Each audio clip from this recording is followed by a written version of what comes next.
బెజవాడలోనే మకాం వేసి అనుక్షణం అధికారులను అప్రమత్తం చేసిన చంద్రబాబు.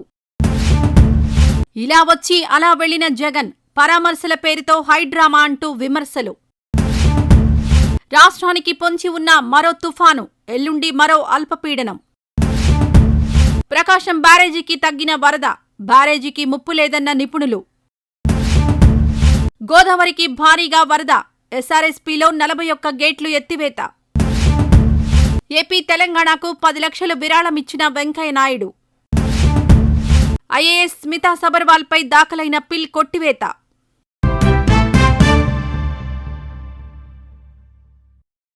ఈ వీడియో నచ్చితే లైక్ చేయండి. అలాగే మా ఛానల్ ని ఫస్ట్ టైం కనుక చూస్తున్నట్టయితే ఇప్పుడే సబ్స్క్రైబ్ చేసుకుని పక్కనే ఉన్న గంట సింబల్ ని యాక్టివేట్ చేసుకోండి. అప్పుడే మేము పెట్టే ప్రతి వీడియో మీకు నోటిఫికేషన్ గా వస్తుంది. అలాగే ఈ వీడియో పూర్తిగా చూసినందుకు ధన్యవాదాలు.